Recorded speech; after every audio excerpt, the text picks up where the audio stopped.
Espíritus viajeros, os damos la bienvenida y os invitamos a uniros a esta caravana espiritual.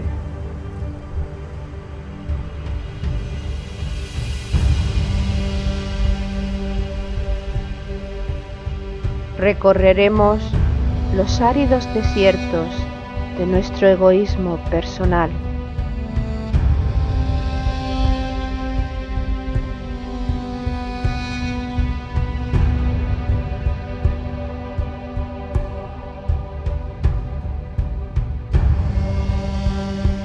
Navegaremos sobre las aguas de los mares y océanos creados por nuestras emociones.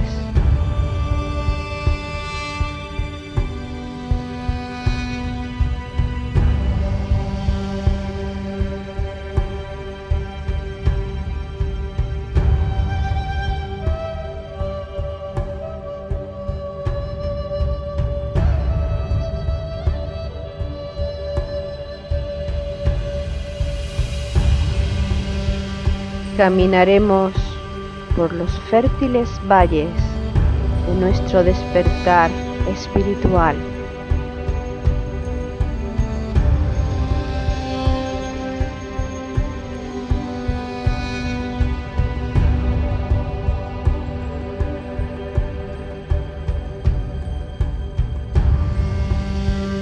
Iniciaremos el ascenso a la montaña sagrada, la morada de nuestro espíritu.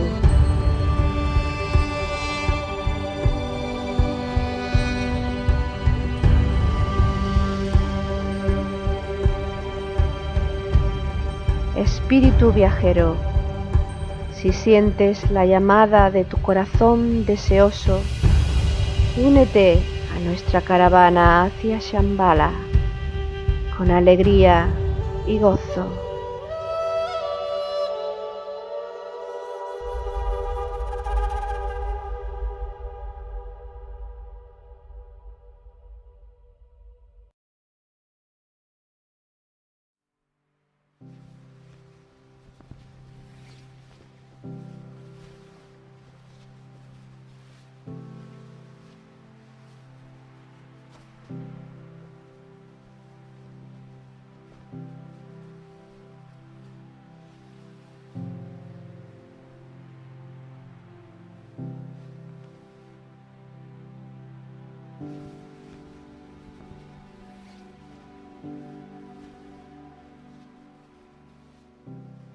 Así habló Jesús, y alzando los ojos al cielo dijo: Padre, ha llegado la hora, glorifica a tu Hijo, para que tu Hijo te glorifique a ti, y que según el poder que le has dado sobre toda carne, dé también vida eterna a todos los que tú le has dado.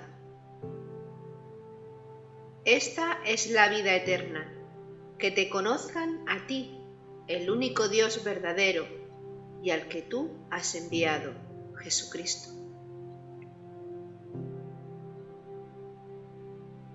En el capítulo 17, versículos 1 al 3, el evangelista Juan narra cómo el Hijo mira al cielo, a su Padre, al único Dios verdadero, y le pide que le glorifique porque ha llegado la hora.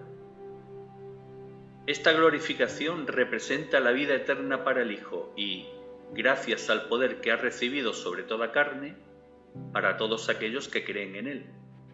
Porque creer en Él conlleva el conocimiento de la vida eterna, es decir, reconocer al Padre como el único Dios verdadero y a su enviado Jesucristo.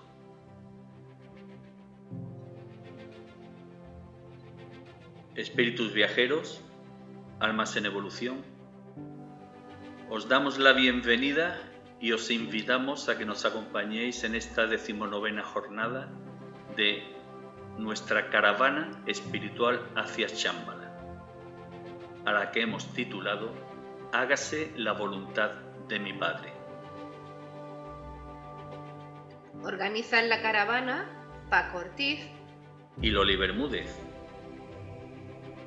glorifican al Padre y a Jesucristo, la inspiración musical de Juan Carlos García y Jesús Aragón. Glorifican al Padre y a Jesucristo, la inspiración reflexiva de Jesús Jurado y Ana Castro. Ana, Jesús, ¿cómo estáis? Muy bien. Hola, pues aquí estamos empezando ya con nuestra caravana y esperemos que las reflexiones sean lo más lógicas y ajustadas posible a la verdad. Muy bien. La jornada anterior finalizó con la escena de la última cena. Fue un momento muy importante, muy trascendental, en el que sucedieron numerosos acontecimientos y algunos que vamos a explicar a continuación. En esta cena con sus discípulos, Cristo conmina a Judas a que consume su traición. Instituye la Eucaristía entre sus discípulos, incluido Judas el traidor. Anuncia las 3 negaciones de Pedro antes de que cante el gallo. Le dice a sus discípulos: yo soy el camino, la verdad y la vida. Y les transmite el último mandamiento: amaos los unos a los otros como yo os he amado. Una vez finalizada la cena, Jesús junto a sus discípulos emprenden el camino hacia el Monte de los Olivos, hacia el Getsemaní, lugar en el que Jesús Cristo experimentó una inmensa agonía en su corazón. Lo narra el evangelista Marcos en su capítulo 14, versículos 32 al 36.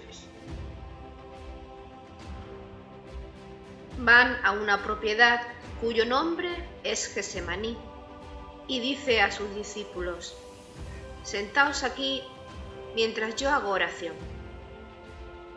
Toma consigo a Pedro, Santiago y Juan y comienza a sentir pavor y angustia y les dice: mi alma está triste hasta el punto de morir. Quedaos aquí y velad. Y adelantándose un poco, caía en tierra y suplicaba que a ser posible pasara de él aquella hora. Y decía: Abba, Padre, todo es posible para ti. Aparta de mí esta copa, pero que no sea lo que yo quiero, sino lo que tú quieras. Jesús, Ana, en este pasaje, la frase en la que Marcos escribe: mi alma está triste hasta el punto de morir, velad por mí, parece expresar en el corazón del Maestro esa gran angustia, esa gran agonía a la que hemos hecho referencia. Estamos hablando de una cuarta iniciación, nada menos. Él, como una conciencia evolutiva, egoica, que ha estado durante muchísimo tiempo manifestándose, ha alcanzado un punto crítico de evolución. Sabe que tiene que renunciar a algo que ha creado, y esa es la angustia vital que tiene en ese momento. Por eso le dice simbólicamente al Padre, a Abba, que aparte de sí esa copa. Claro, esto es una decisión que el discípulo en un momento cumbre se encuentra como completamente confundido, en una noche oscura, más o menos como la experiencia que relató San Juan de la Cruz, la noche oscura del alma. Es la prueba previa a la cuarta iniciación. Yo creo que en este pasaje, independientemente de su significado como cuarta iniciación, también se está manifestando la dualidad, que la expresamos continuamente en la vida y solemos posicionarnos en algunos de los extremos, en lo que más nos gusta o en lo que más fácil nos resulta. Jesús también sintió ese dolor ante las vivencias que él sabía que le esperaban y pidió al Padre que alejara de él aquel cáliz. Pero aún así añadió: que no se haga mi voluntad sino la tuya. Esto nos suele pasar a todos. Huimos del dolor, pero llega el momento en el camino en que somos conscientes de que el dolor forma parte del sendero y entonces lo aceptamos y se queda el dolor. El dolor siempre hay que pasarlo, pero esa aceptación elimina el sufrimiento.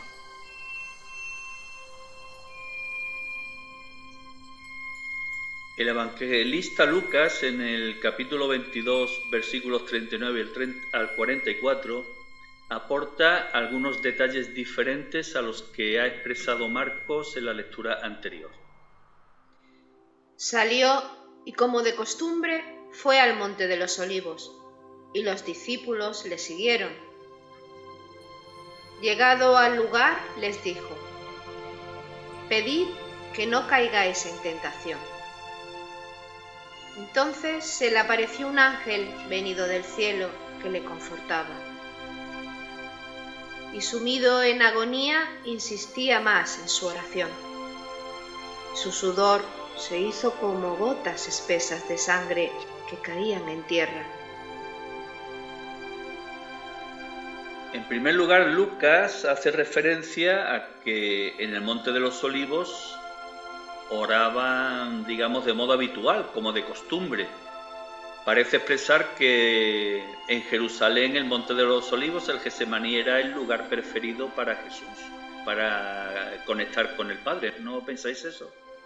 Debería ser un sitio de reunión y básicamente de meditación, porque aquí la expresión oración, sobre todo en la prueba anterior en la que le pide que aparte esa copa de él, ni más ni menos lo que está intentando hacer a través de la oración es superar esa angustia vital que tiene y, concentrándose y manteniendo un estado contemplativo, ver cómo la prueba se acerca y puede superarla tranquilamente.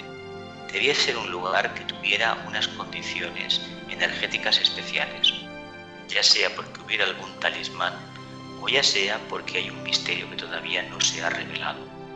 Entendamos que cuando un maestro o un grupo de discípulos se reúnen periódicamente en el mismo lugar, dejan en los éteres, en las piedras, en toda la estructura del terreno, una cualidad energética considerable. Por lo tanto, esos devas que han construido ese ambiente psicológico realmente a él eran muy beneficiosos, tanto a los apóstoles como al maestro. Y yo entiendo en este pasaje de oración, de petición, de unión con Dios, que lo que realmente tenemos que pedir para hacer el camino es mucha luz y mucha fuerza para aceptar y superar todas las pruebas del camino, de las cuales tenemos que aprender porque es el aprendizaje lo más importante del camino. No el castigo que suponemos que hemos recibido, sino precisamente lo que aprendemos de todos esos sinsabores, de todos esos dolores, es lo que realmente más necesitamos para evolucionar en el camino. El dolor en el corazón de Jesús Cristo debía ser tremendamente intenso y da prueba de ello varios detalles. El hecho de que insistiese en su petición de modo repetitivo, el hecho de que le pidiese a sus discípulos, tal y como leímos en Marcos, el que se quedasen velando por él en el trance que estaba viviendo, el hecho de que bajó un ángel del cielo para reconfortarlo, pero sobre todo el aspecto que narra Lucas respecto a que Jesús sudó gotas de sangre. Y la ciencia actual ha demostrado que precisamente en los momentos de intensa angustia de un ser humano se produce este efecto fisiológico, la sudoración de sangre. Cuando el ser humano vive una experiencia muy importante como esta que se estaba preparando en Getsemaní, puede suceder cualquier cosa a los vehículos de la personalidad. Cualquier cosa que nos puede parecer en un principio extraña o extravagante puede acontecer. Cuando uno está bajo la presión del estrés pueden pasar muchas cosas, entre ellas, por ejemplo, salir un montón de arrugas en el rostro que nunca más se vuelven a recuperar. Y eso es debido al dolor, a la angustia interna, a la desesperación de la vivencia de un proceso que no acabas de comprender del todo. Pero en este caso es que Jesús era humano y divino al igual que nosotros. Y lógicamente lo que iba a pasar, lo que iba a suceder en su vida era fortísimo. Y tendría que sentir esa angustia humana que cualquiera podemos sentir con cosas mucho menores. Pero efectivamente, como dice Paco, la ayuda del Padre siempre está ahí, nunca estamos solos. Y en los momentos críticos, aunque no lo veamos con nuestros ojos, la ayuda siempre la tenemos. Y además en este momento de angustia, Cristo dio nuevamente una muestra de amor, puesto que cuando le pidió ayuda a sus discípulos, además les encargó algo precisamente para ellos, no para él mismo, puesto que les dijo: quedaos aquí y pedid no caer en tentación. ¿A qué tentación quizás se refería el maestro? Esto es un mito, es una explicación de lo que sucede en un momento cumbre.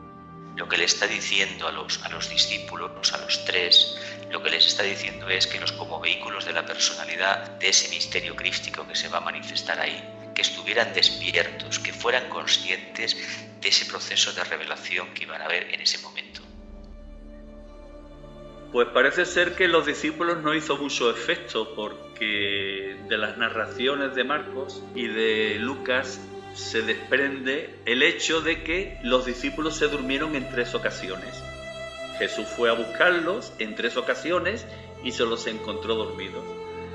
Claro, cuando ya fue la última vez, pues les dijo: bueno, ya podéis dormir y descansar porque ha llegado la hora. El que me va a entregar está cerca.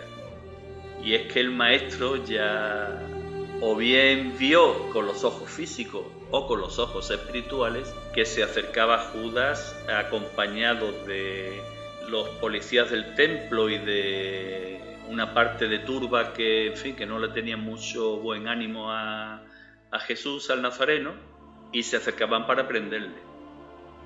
También podemos añadir que el hecho de no estar despierto indica que lo que es la visión intuitiva, lo que es el tercer ojo, si uno está perfectamente atento, esa sensación, esa capacidad que tenemos de reconocer la verdad de manera directa existe. Pero si nos distraemos, de aquí que estemos dormidos, perdemos esa cualidad. Ya en muchas ocasiones se nos dice en la Biblia que nos mantengamos con las lámparas encendidas, que estemos atentos, y en la vida espiritual los maestros e instructores también nos avisan y nos recomiendan estar muy atentos a cada acontecimiento de la vida, porque es muy fácil ignorarlo, pasar de ese sufrimiento que a lo mejor no tenemos más remedio que enfrentarlo, y sin embargo la comodidad, el estar a gusto, nos hace ignorar esa realidad que sin lugar a dudas es lo que la vida nos está pidiendo y nos ha puesto delante para que afrontemos.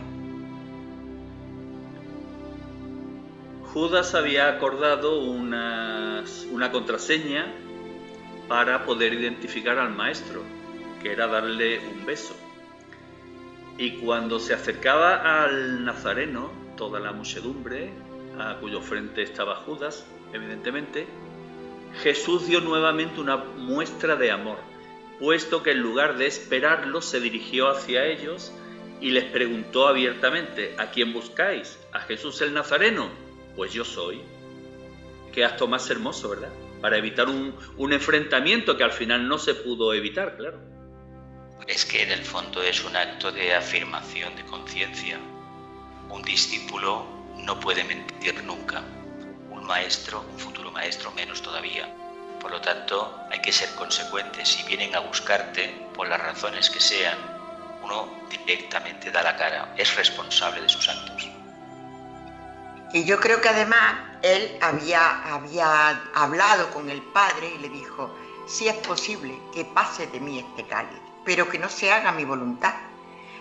Y realmente cuando ya vio que efectivamente ese cáliz lo tenía que recibir, que afrontar, que sufrir, pues él mismo dio el paso hacia adelante. O sea, fue valiente. Y claro, desde el principio de su vida nos estaba enseñando el camino, y una vez más nos mostraba que el camino se hace con valentía y con fuerza. Y además de valentía demostró amor, puesto que Pedro desenvainó la espada y le cortó la oreja a uno de los castores de Jesús. Y Jesús le sanó la oreja. Una nueva lección. Pues bien, una vez capturado Jesús, lo llevaron ante el Sanedrín. Allí lo sometieron a un interrogatorio porque no tenían pruebas concluyentes para acusarle y estaban buscando precisamente una excusa para poder condenarlo a muerte. Entonces este interrogatorio estuvo al mando de él el sumo sacerdote, quien le preguntó a Cristo insistentemente: ¿eres tú el Cristo, el Hijo del Bendito? Y a ello le contestó Jesús: Sí, yo soy, y veréis al Hijo del Hombre sentado a la diestra del poder y venir entre las nubes del cielo. El sumo sacerdote encontró la excusa perfecta. Se rasgó las túnicas y dijo: ¿habéis oído la blasfemia? Y entonces toda la muchedumbre que estaba presenciando el suceso, pues juzgaron que Jesucristo era reo de muerte. Aquí es donde comienza ya no el martirio o la agonía del corazón que había experimentado en el Getsemaní. En este momento comienza el martirio físico y moral de Jesucristo. Es que en ese momento todo el misterio que él ha desarrollado y que ha intentado transmitir al pueblo hebreo cae en manos de la mente concreta, cae en manos de los dirigentes del Templo de Salomón, la auténtica autoridad religiosa en esos temas. Y en la práctica, no olvidemos que estaban dominados por el Imperio Romano. El Imperio Romano se lava las manos y deja en manos del Sanedrín la decisión de este juicio sumarísimo al profeta. ¿Qué sucede? Que la sentencia ya estaba dictada de antemano, porque a ellos no les interesaba para nada en absoluto, los argumentos del Nazareno, sino solamente aplicar su ley. Aquí no hay más poder que el Sanedrín y más verdad que la del Templo de Salomón. Y no creían, por supuesto, en ningún profeta que encima no fuera un guerrero tradicional como ellos entendían. Era un hombre que hablaba de la paz, hablaba del amor y sobre todo hablaba de poner la otra mejilla, es decir, del perdón. Y una vez más se impone la ley humana, el egoísmo personal, que no entiende en absoluto ni de justicia, ni de sabiduría, ni de nada absolutamente. Es sintomático y además representa una gran lección el que ante una situación de este tipo el maestro actúa con valentía, emana amor de él, de su corazón, y es condenado a muerte precisamente por decir la verdad, no por levantar falsos testimonios. Y no solo decir la verdad, sino decirla en el momento justo y a quien corresponde. Todo esto representa una lección práctica en la vida de cada uno de nosotros. Es que uno de los objetivos principales del camino espiritual es descubrir la verdad y dar testimonio de ella. La verdad no se descubre por medio del intelecto. Si bien hay que desarrollar la mente, dirigirla de acuerdo con la voluntad de Dios y como consecuencia de la meditación y del servicio realizado, paso a paso recibimos el fruto de nuestro trabajo, que es, como dice el Evangelio, el 100 por 1. Y así llegaremos a la intuición, al conocimiento directo, el que ya no tiene errores. Nuestra mente concreta tiene múltiples errores y mientras estemos en ella nadie podemos asegurar esto es la verdad absoluta. Pero cuando lleguemos a la intuición, al conocimiento directo, veremos la verdad ya sin duda y sin errores.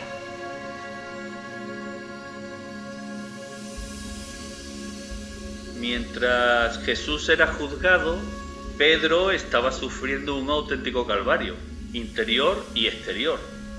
Nos lo cuentan varios evangelistas y hemos escogido la narración de Marcos en su capítulo 14, versículo 72, donde nos dice el evangelista que Pedro negó a Jesús 3 veces y ocurrió que tras la tercera negación cantó un gallo por segunda vez y Pedro recordó lo que le había dicho Jesús: antes que el gallo cante 2 veces, me habrás negado 3. Y rompió a llorar. Hemos elegido este texto porque a mí me ha llamado la atención leyéndolo. Yo creía que Pedro había negado a Jesús 3 veces y el gallo había cantado 1. Sin embargo, Marcos dice que cantó 2. No creo que tenga mucha importancia. Lo que sí tiene importancia es el simbolismo de las 3 negaciones y el simbolismo del canto del gallo. Esto está relacionado con el despertar de la intuición.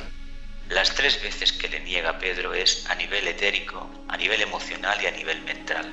Quiere decir que como alma no ha estado plenamente consciente de sus instrumentos, de sus vehículos, y no tenía la conciencia con los pies en tierra, es decir, no era consciente del mundo físico, del mundo emocional y del mundo superior.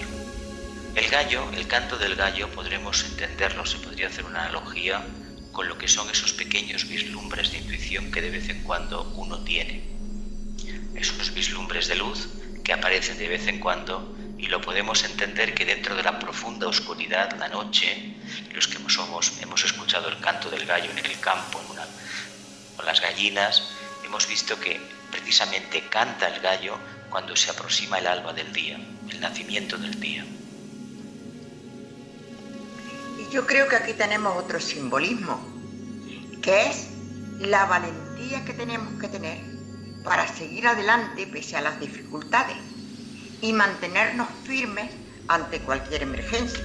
O sea, Pedro siempre había estado al lado del maestro. Pensó que jamás lo iba a negar.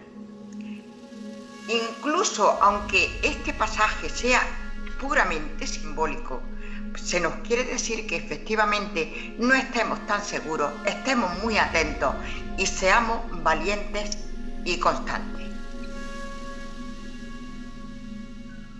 Una vez que la muchedumbre que presenciaba el interrogatorio de Cristo en el Sanedrín determinó que era reo de muerte, lo llevaron ante Pilatos.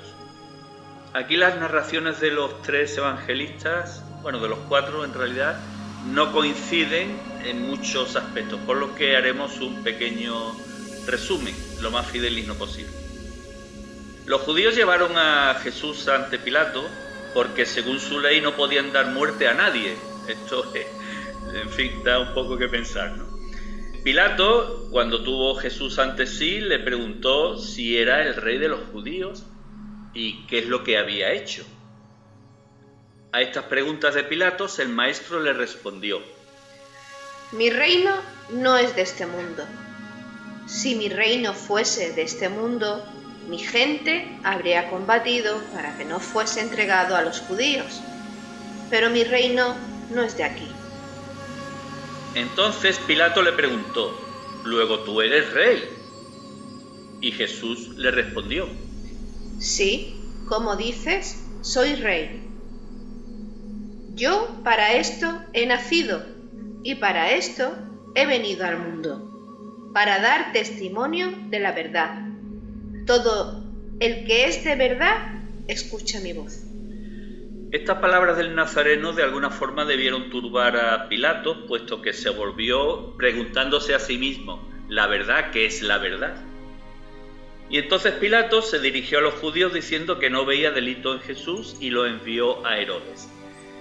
Analicemos un poco todo esto. ¿Qué simboliza Pilato? Ya sabemos que era el gobernador romano allí en Jerusalén, pero además de esto, ¿qué puede significar a nivel interno de cada ser humano? La mente concreta, una mente concreta que no es capaz de averiguar la verdad y encontrarla, porque la argucia mental del maestro, es decir, mi reino no es de este mundo.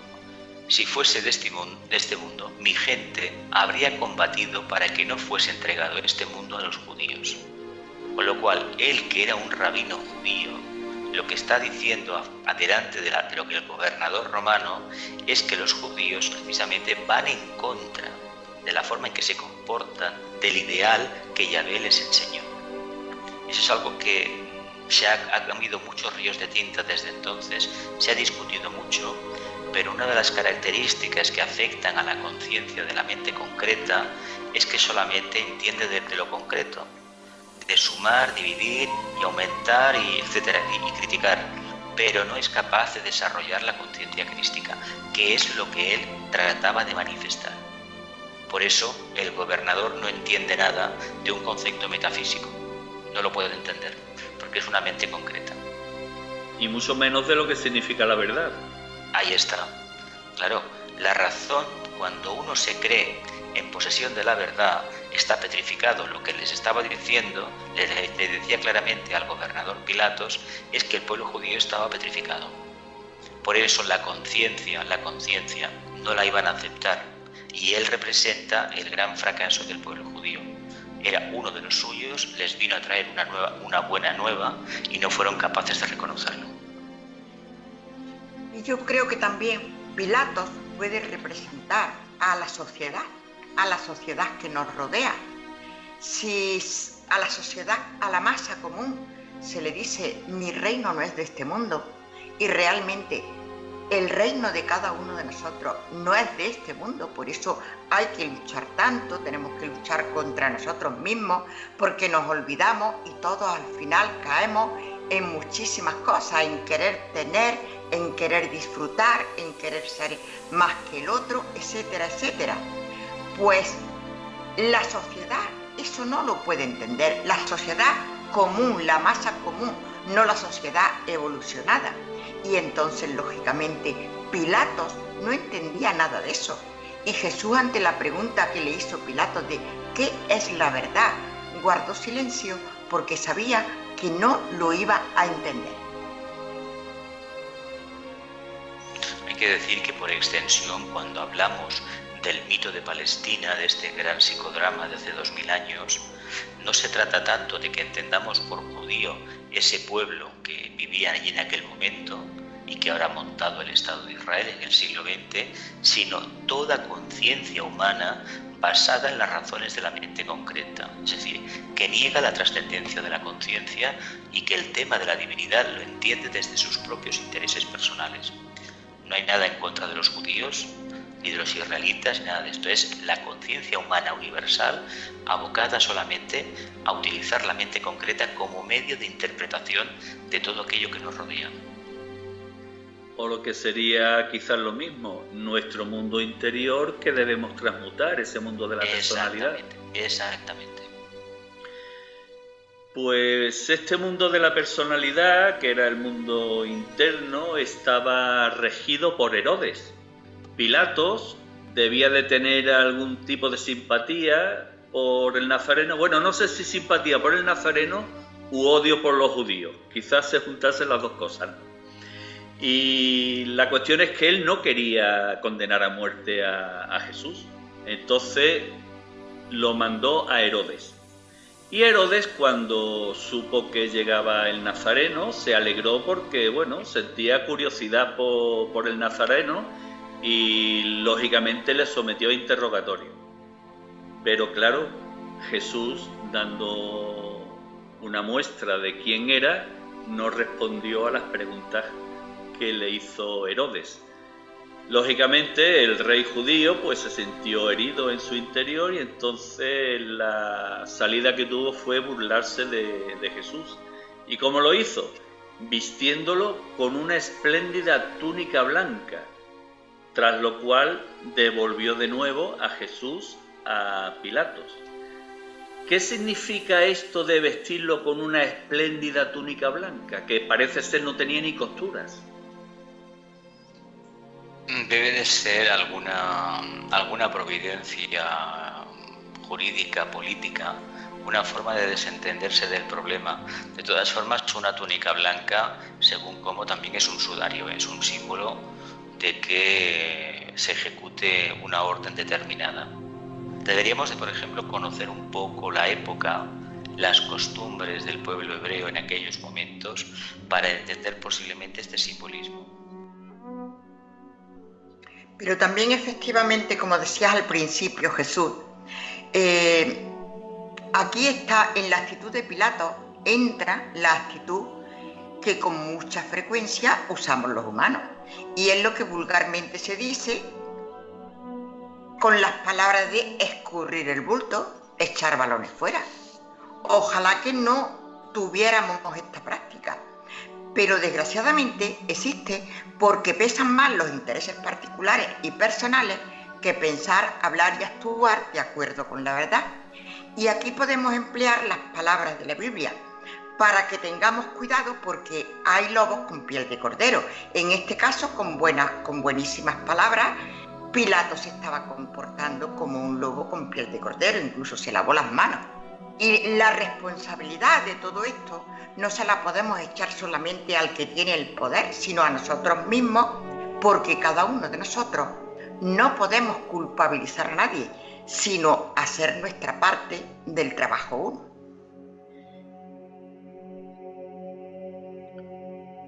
Pues bien, Pilato recibió de nuevo a Jesús, contrariado evidentemente, sobre todo porque se sabe que su mujer le había advertido que no le hiciese daño, puesto que según se narra, creo que en los evangelios apócrifos, no, en los sinópticos creo que está escrito y recogido, se narra que la mujer había soñado con el Nazareno y no quería que Pilato lo condenase a muerte.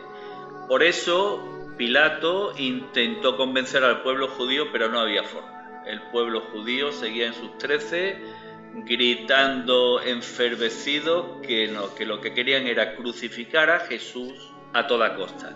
Tanto es así que Pilato intentó hacer un cambio siguiendo la ley de la época, que era ofrecer un reo a cambio de otro. Y ofreció la liberación de Barrabás, pero los judíos no aceptaban. Los judíos querían que liberase a Barrabás y que crucificasen a Jesús. Todo esto Judas de alguna forma lo estaba viviendo y ya estaba experimentando en su corazón el inmenso dolor por la traición que había cometido. Mateo, en su Evangelio, en el capítulo 27, versículos 3 al 5, nos lo cuenta del siguiente modo. Entonces Judas, el que le entregó, viendo que había sido condenado, fue acosado por el remordimiento y devolvió las 30 monedas de plata a los sumos sacerdotes y a los ancianos, diciendo: pequé, entregando a sangre inocente. Ellos dijeron: ¿a nosotros qué? Tú verás. Él tiró las monedas en el santuario, después se retiró y se ahorcó. ¿Qué simbolismo tienen las 30 monedas de plata? Las 30 monedas de plata es ni más ni menos que la consumación del propósito divino en el mundo de la personalidad, en el cuerpo físico, en el emocional y en el mental concreto. La plata, de hecho, está asociada con la luna, ¿no? Está asociado con todo aquello que esté en proceso de transmutación. La luna es una entidad muerta, lo sabemos, no tiene vida propia y por lo tanto la personalidad sabemos muy bien en el camino espiritual que no tiene vida propia. El agente animador es el alma, la conciencia. Y yo creo también que las 30 monedas de plata simbolizan lo normal de la vida, lo que más al uso tenemos, que es la materia. Y somos capaces de vender la esencia divina por materia, sea del tipo que sea. Sí, de ahí que prefiriera a un delincuente en el juicio es decir, es la clásica elección que hacemos los humanos. En lugar de apostar por lo más sublime, aquello que no vemos pero que presentimos y que sabemos que es lo que necesitamos, apostamos por lo caduco, por un delincuente, por un ladrón. Exacto, como la vida misma, pasa todos los días, ¿eh? Mateo prosigue su narración en los versículos 6 al 10 con un texto que nos debe hacer pensar un poco. Él cuenta que los sumos sacerdotes no quisieron echar las monedas al tesoro de las ofrendas, alegando que era un precio de sangre. Y por ello decidieron comprar con estas monedas el campo del alfarero, para enterrar en él a los forasteros. Y fue así como se cumplió el oráculo del profeta Jeremías. Y tomaron las 30 monedas de plata, cantidad en que fue apreciado aquel a quien pusieron precio algunos hijos de Israel, y las dieron por el campo del alfarero, según lo que ordenó el Señor. volvemos nuevamente al tema recurrente de la anticipación del cumplimiento del plan. Yo creo que del cumplimiento del plan, y por otra parte sigue haciendo hincapié en que efectivamente para nosotros los humanos, y digo los humanos porque realmente los textos sagrados no son para los de aquella época, son para todos absolutamente, que preferimos y nos subyugamos ante la materia porque no queremos molestarnos ni esforzarnos por pensar en algo que tanto trabajo cuesta como es desarrollar la vida divina.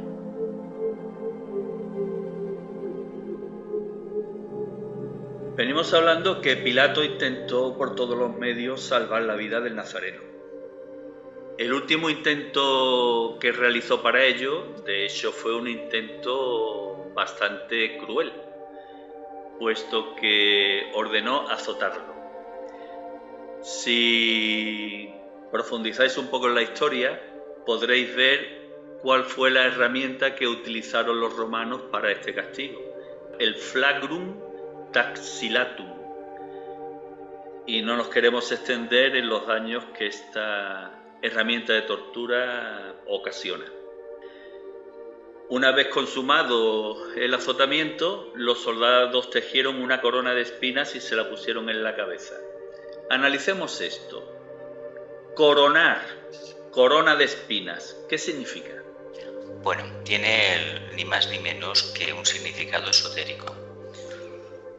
Esotéricamente, el iniciado se ha crucificado en la cruz del servicio y ha dejado su personalidad completamente herida. De ahí los latigazos con ese látigo especial de 7 colas que hacía un daño terrible, que destrozaba las piernas y la espalda, pero se hacía ni más ni menos porque es un simbolismo de la profunda renuncia, lo que cuesta precisamente abandonar la personalidad. Y la corona de espinas está asociada al despertar del centro coronario, en la cima de la cabeza, en la glándula pineal, donde realmente reside la conciencia, reside el alma. Y que no se consigue sin dolor. Es que despertar es el centro coronario, una claro. renuncia total, un sufrimiento total. Exacto. También coronar representa culminar un ciclo. Exacto. Y la coronación de espinas, puesto que el Nazareno nos hablaba del amor, parece también poder simbolizar el arrastrar hacia él ese sufrimiento humano que había acumulado a lo largo de la historia la raza humana. Sí, exactamente. De hecho, es muy importante que se presente en una primera etapa así al discípulo, porque está en un camino de purificación total. Es la previa a la cuarta iniciación. Después, cuando ya se le acaba todo lo del tema del cadalso y se le va a buscar y resucita al tercer día, ya aparece dentro de una túnica blanca un cuerpo de luz, como resucitado. Sin embargo, todavía la imaginería cristiana, sobre todo la católica en este caso, lo pone todavía crucificado. Y esto debemos entender que eso representa una etapa evolutiva, pero lo que nos interesa es la cruz, porque en la cruz, en el servicio, está la razón de ser del mismo Cristo. Sí, yo pienso que la simbología de la corona de espinas, por encima de todo, debe servirnos para saber que efectivamente todo lo valioso y llegar al chakra coronario es de un gran valor, de un gran recorrido superando etapas, y que no se llega a eso, no se llega a ese término porque se nos haga un regalo, sino con mucho sufrimiento, con muchas espinas y afrontando muchas realidades, por ejemplo, la realidad de una sociedad como la que encarnaba Pilatos, que sin querer matar a Jesús, lavándose las manos, permitió los martirios más grandes. Los soldados consumaron la burla y el ultraje a Jesús vistiéndole con una túnica púrpura y poniéndole una caña en la mano derecha. se arrodillaron ante él diciendo: «Salve, Rey de los judíos». Y a continuación se lo entregaron a Pilato. Pilato lo presentó ante los judíos, esperando que sintiesen compasión, por lo que quedó de alguna forma horrorizado cuando se dio cuenta que seguían pidiendo su crucifixión. Entonces regresó con él al pretorio y le preguntó, muy contrariado y enojado: «¿De dónde eres tú?». Jesús no le respondió, evidentemente, por lo que Pilato se insistió: «¿No sabes que tengo poder para soltarte y poder para crucificarte?». Y a ello Jesús le respondió: No tendrías contra mí ningún poder si no se te hubiera dado desde arriba. Por eso, el que me ha entregado a ti tiene mayor pecado. Pilato forma parte del plan como queda evidenciado. Sí, es una circunstancia de todo el psicodrama de Palestina. Y sobre todo es bueno que nos demos cuenta de que cada uno, desde nuestro nivel de conciencia, estamos colaborando para que se cumpla el plan de Dios. No cabe duda que si Pilato hubiera tenido un nivel de conciencia elevado, no hubiera entregado a Jesús para que lo martirizaran. Pero sin embargo, esa conciencia de un nivel tan bajo estaba ahí y fue aprovechada por el plan de Dios, porque el mensaje de Cristo, que era enseñarnos cómo se hace el camino, con dificultades, superando la soledad, superando las burlas, etcétera, etcétera, se tenía que dar. Y al igual que en nuestra vida podemos estar rodeados de conciencias muy elevadas que nos ayudan a ascender, de conciencias bajísimas que nos martirizan, que nos crean conflictos, etcétera, pues Pilato estaba allí porque formaba parte del plan. A veces todo esto no es bien entendido, porque realmente es complejo, pero bueno, ya lo iremos entendiendo. Y pasa algo desapercibido la importancia del último párrafo que pronunció el Nazareno. El que me ha entregado a ti tiene mayor pecado. Es decir, Jesús antepone la intencionalidad a la acción. Y esto tiene mucho interés, sobre todo a nivel práctico, puesto que la intencionalidad está asociada a los malos pensamientos. Y a veces en el ser humano causan más daño esos malos pensamientos, esas malas intenciones, que las propias acciones realizadas. Hombre, el poder de la mente es tremendo. Es que un acto no se realiza, no se materializa, si no ha existido antes un pensamiento que lo promueva. Que es realmente, como es mente concreta, como bien indicas, está apartada de la luz, por lo tanto todo lo que genera es negativo, todo lo que genera es un pecado. Pues como has hecho mención, Ana, en varias ocasiones, Pilato tomó agua, se lavó las manos y dijo: «Soy inocente de la sangre de este justo». Y entonces, dirigiéndose a los judíos, les dijo: «Aquí tenéis a vuestro rey». La muchedumbre le exigió gritando, enfervorizada: «Crucifícale». Y claro, Pilatos les interrogó: «¿A vuestro rey voy a crucificar?». La muchedumbre le respondió: No tenemos más rey que el César.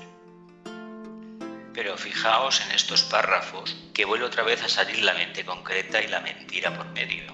Porque el César en la tradición esotérica, acordaos aquella famosa parábola: a Dios lo que al Padre lo que es del Padre y al César lo que es del César. El César representa aquí a la materia. En lugar de apostar por lo más sublime, lo más renovador, se prefiere coger la opción cobarde, la segura. Esta idea de lavarnos las manos que se atribuye a este psicodrama de Palestina es una actitud del ser humano.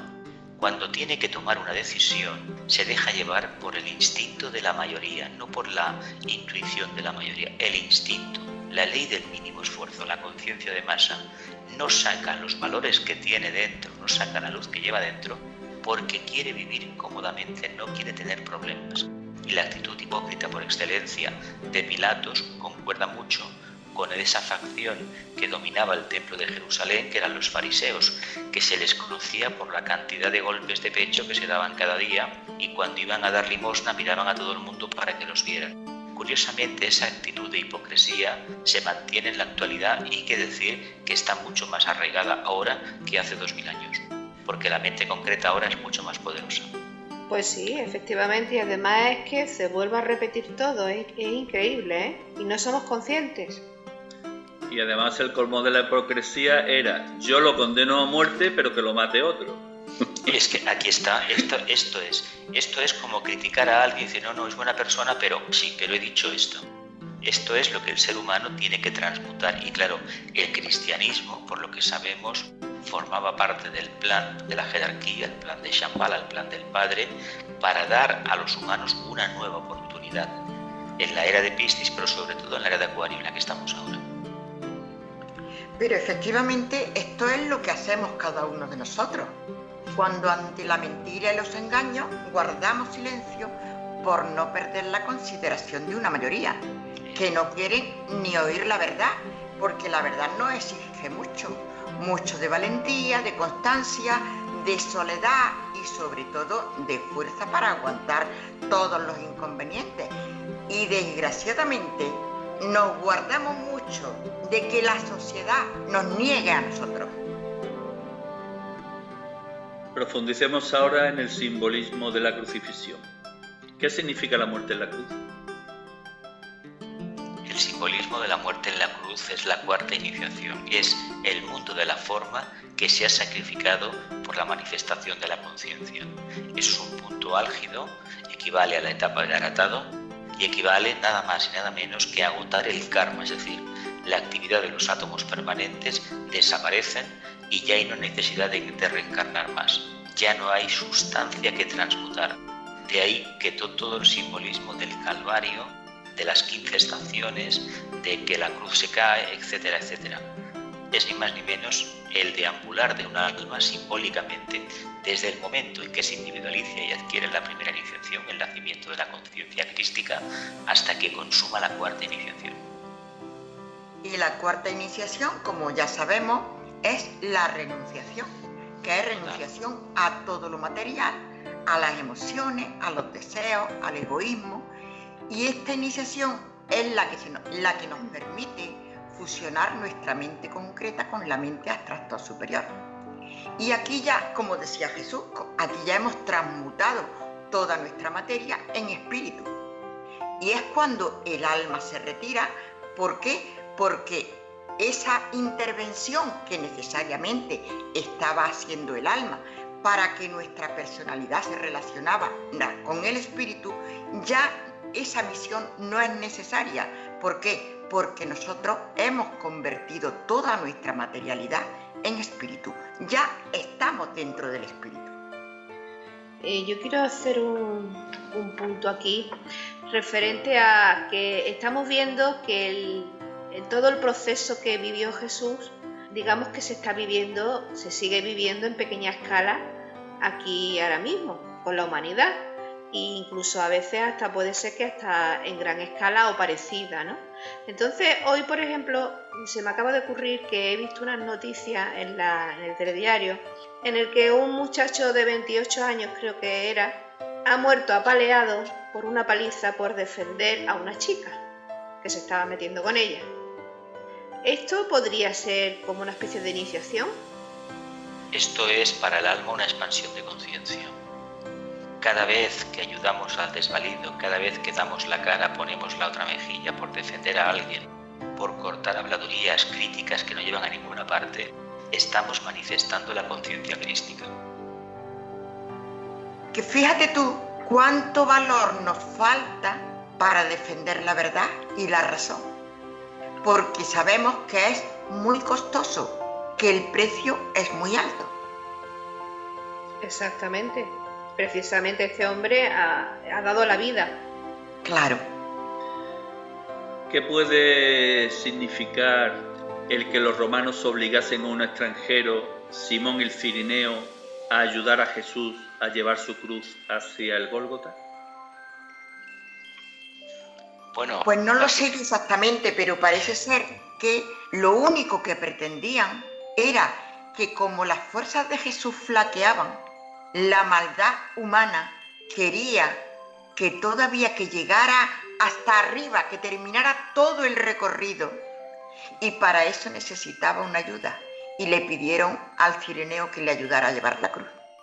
Hay que entender que el proceso iniciático de expansión de la conciencia crística será común a todos los humanos, por lo tanto esa cruz arquetípica, es decir, todo ese conflicto que hay de lo que se percibe del mundo superior y la plasmación objetiva en el brazo horizontal en la sociedad, es un auténtico drama, es un auténtico campo de sufrimiento. Hoy en día, un ser humano que pretenda manifestar los valores crísticos y sea una persona muy activa en ese campo, defendiendo las injusticias, según en qué país del mundo lo haga, le puede costar la vida. Defender a las mujeres, a los niños, a las prostitutas, a los pequeños agricultores, por ejemplo, en determinados lugares de la tierra, es un auténtico problema. Y sobre todo en Europa lo estamos volviendo a ver cada vez que hay un periodista que denuncia actuaciones erróneas, interesadísimas, nefastas, corruptas de políticos o de grupos de presión, recibe amenazas y muchas veces pierde el trabajo. Claro. Esa es la cruz de la verdad. Efectivamente, y eso lo hemos visto nosotros y no nombramos aquí a nadie porque es mejor no hacerlo, en los propios jueces que han defendido la verdad. Sí, y sin embargo han sido destituidos. Jesús fue crucificado con 2 ladrones, uno a cada lado, Dimas y Gestas. Es el aspecto de la dualidad. De hecho, los ladrones del alma son todos aquellos mundo emocional, de deseos, de falsas percepciones de la verdad, los espejismos, los mayas, las ilusiones, y todos están basados en lo mismo, lo positivo y lo negativo. Se sabe que del amor al odio no hay nada. Es la misma energía, pero abocada en un interés separatista o un interés integrador. Si el interés es integrador, se llama amor. Si es completamente separatista, es para mí en contra de los demás, se llama odio. Precisamente eran el buen y el mal ladrón, ¿no? Claro. Pero yo creo que ahí está la unificación del amor, que Jesús no le importó, aceptó rodearse de lo mejor y de lo peor. Por eso él visitaba a los ladrones, a los desvalidos, a los ricos, a los pobres, etc. Prostitutas, a todo el mundo. Exacto. Es que, a ver, cuando existe esa conciencia crística y se trabaja con ella, como es el caso del Nazareno, él no podía criticar a nadie ni juzgarlo, porque ante todo un iniciado como él sabe perfectamente las vicisitudes que ha tenido él en sus vidas como alma para expresarse. ¿Cómo vas a criticar a una mujer adúltera o a un ladrón, a alguien que está robando para poder comer o llevarlo a su familia? Tú no lo puedes precisamente criticar. ¿Por qué? Porque todos somos hijos de Dios, todos somos mónadas en evolución y no sabemos el momento ni las vicisitudes que hemos tenido que pasar para poder llegar a donde hemos llegado. Como no lo sabemos, se nos dice que nos hagamos un punto en la boca, no opinemos, no pensemos, porque si lo hacemos lo más probable es que incrementemos el mal que ya lleva encima y por repercusión natural el nuestro propio. Y como Cristo tenía poder, recompensó al buen ladrón que lo reconoció, al maestro, ofreciéndole estar a la diestra del Padre con él una vez que marchase tras la muerte en la cruz. Lo que le está diciendo es que el aspecto positivo, cuando hay una experiencia cumbre, una iniciación, se incrementa y el aspecto negativo se desintegra. ¿Os acordáis de la referencia que hicimos a la túnica de Jesús que le puso Herodes? Tiene importancia porque, siguiendo la costumbre romana, los soldados echaron a suerte las ropas de los reos. entre ellos las ropas de Jesús. Hicieron con la ropa de Jesús 4 lotes, puesto que eran 4 los que estaban allí.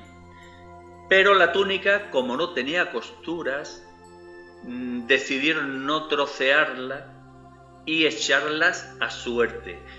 Yo creo que esto tiene un simbolismo tremendo, puesto que era una túnica blanca, sin costuras, y de lino, pura, el tejido más puro que había, y deciden no romperlas sino echarlas a suerte, como esotéricamente dando a entender que quien esté en disposición de recibir a Cristo será honrado con la túnica. Debe entenderse que es un hilo en espiral.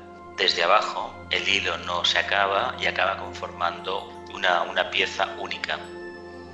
Yo creo que habla de la unidad que somos. Aquí está, más o menos.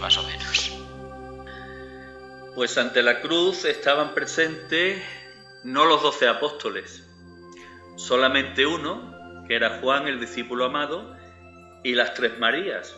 Estaban María su madre, María de Cleofás, que era hermana de su madre, es decir, que era tía de Jesús, y María Magdalena, su compañera.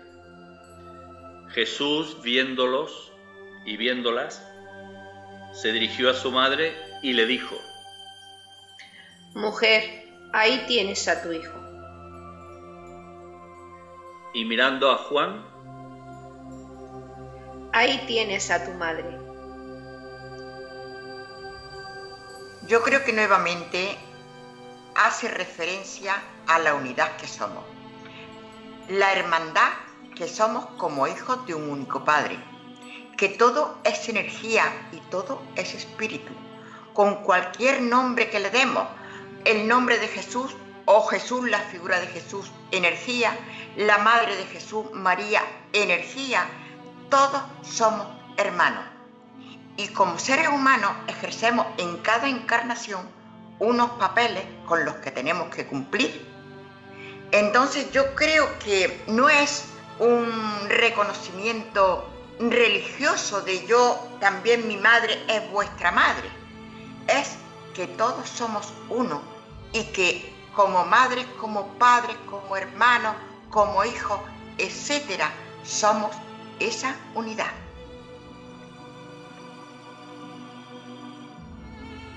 Llega la hora final del Nazareno, llega la hora final del Maestro,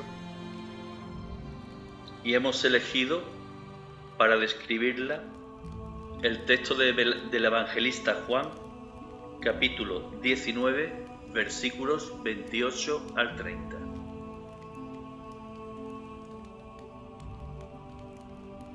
Después de esto, sabiendo Jesús que todo estaba cumplido, para que se cumpliera la Escritura, dijo: Tengo sed. Había una vasija llena de vinagre. Sujetaron a una rama de hisopo una esponja empapada en vinagre y se la acercaron a la boca. Cuando tomó Jesús el vinagre, dijo: Todo está cumplido. E inclinando la cabeza, entregó el espíritu.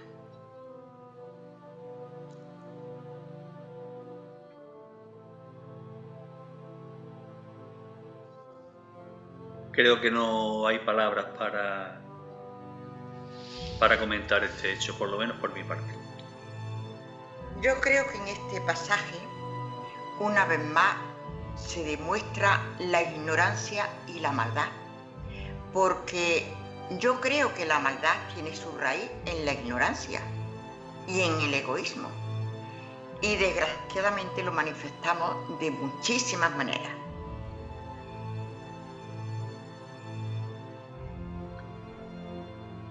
Con profundo dolor en nuestros corazones, ponemos punto y final a la jornada.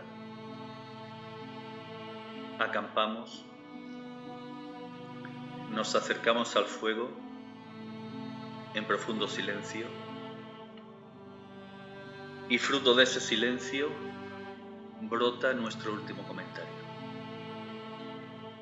Este tema para mí es bastante triste, me conmueve bastante. Y hoy me voy a pasear por entre las caravanas, pero no voy a ir con nadie. Voy a reflexionar sobre unas palabras que se han dicho aquí referente a la personalidad que se puede comparar a la luna y al alma que se puede comparar al sol. Creo que esto me puede hacer llegar a un momento en que me ponga un poco más contenta después de esta jornada que ha sido bastante intensa. Pienso que este pasaje de la vida de Jesús tiene una gran enseñanza que podemos aprovechar, que nos está diciendo que Él es el camino, la verdad y la vida, y nos quiso decir cómo era el camino, lleno de reveses, de recovecos, de peligros, de tentaciones, de deseos, y que nosotros tenemos que ser fuertes para superar todo eso y llegar a ese reino que no es de este mundo. El mito este de la cuarta iniciación para todo estudiante, para todo discípulo, para todo futuro iniciado, siempre es un referente. Todo lo que hemos visto y que la tradición nos ha transmitido, tanto en los evangelios oficiales como en los no oficiales, lo que demuestran es que hubo un ser realmente que se sometió a una prueba voluntaria de expansión de conciencia superior, a una cuarta iniciación. Y en el relato bíblico queda reflejado todo ese proceso. El tema de la cruz se ha preferido siempre verlo como algo muy objetivo, como una cruz física. Entendamos que la cruz es todo aquello que debemos manifestar superior y al mismo tiempo transmutar lo inferior. Por eso la carga es tan pesada. Uno quiere ver hacia dónde va la conciencia y lo quiere plasmar objetivamente y se encuentra con un auténtico campo de piedras, un campo de espinas. Quiere acercarse a oler la rosa del corazón y resulta que al acercarse se clava las espinas de la personalidad, de la mente concreta, de las falsas emociones. Esa es la gran dualidad y el gran trabajo y gran sufrimiento que tiene todo futuro discípulo. ¿El amor no es propiedad de ninguna religión? El amor pertenece a todas las religiones. El amor no es propiedad de ninguna enseñanza. El amor es la enseñanza. Para profundizar en esa enseñanza, tenemos que actuar desde el corazón y con corazón, como lo hacía el Nazareno, como nos enseñó el Nazareno y como nos enseñó a actuar. Solo de nuestra voluntad depende seguir sus pasos. Solo de nuestro compromiso hacia la raza humana depende que entre todos construyamos un mundo mejor, una sociedad más rica en valores espirituales, una nueva Jerusalén, Shambhala en la tierra.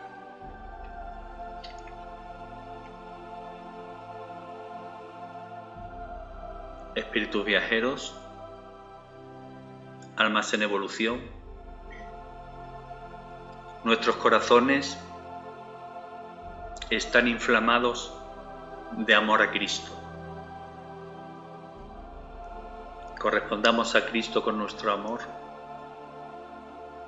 y amemos a Cristo con nuestro corazón. Aforismo 21 de Hojas del Jardín del Moria.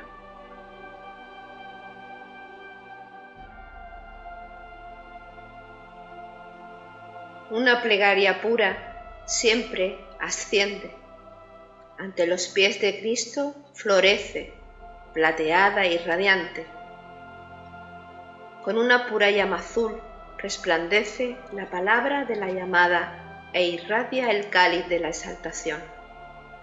Oh Señor, enjuga nuestras lágrimas y percibe la llama de nuestros corazones.